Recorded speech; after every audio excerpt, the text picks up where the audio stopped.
La chaîne de télévision privée au Bénin, ETEL, aurait reçu comme invité, dimanche 18 avril 2021, Jacques Migan.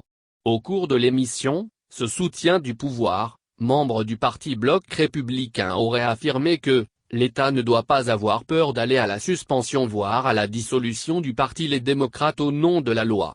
L'information a été relayée par plusieurs médias en ligne. À se fier au compte rendu de l'intervention de l'ancien bâtonnier, il aurait proposé que l'État suspende le parti de l'opposition Les Démocrates ou le fasse disparaître s'il se confirme demain que ce sont ses membres ou ses responsables qui ont incité à l'insurrection. Au sujet des violences enregistrées avant et le jour du scrutin dans des localités du pays, l'ancien bâtonnier aurait déclaré « Il faut qu'on finisse avec ces genres d'actions comme l'a dit le chef de l'État. Tous ceux qui posent des actes allant au trouble, que la justice les punisse rigoureusement conformément aux lois de la République.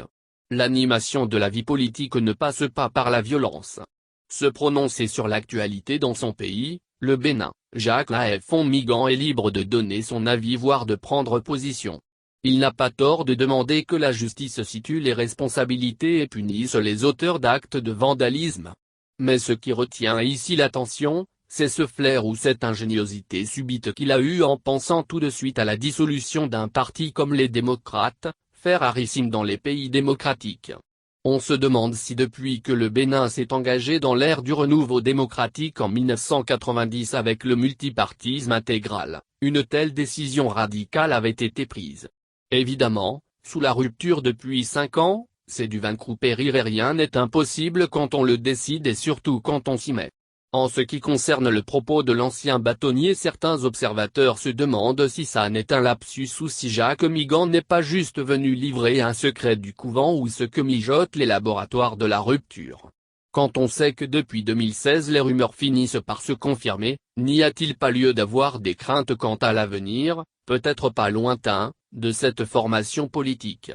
Et avec les arrestations tous azimuts dans le rang de l'opposition, depuis Rocky Amadougou jusqu'à Alexandre Ouintondji en passant par Joseph Taménion, des arrestations pour la plupart liées au terrorisme, en plus de la récente visite du corps diplomatique qu'on a pu convaincre à aller constater de visu, à l'hôpital des armées, les affres de ce terrorisme sur des militaires, on se demande si ce n'est pas une façon de réunir les ingrédients pour en arriver plus tard au Suède à fond Jacques Migan?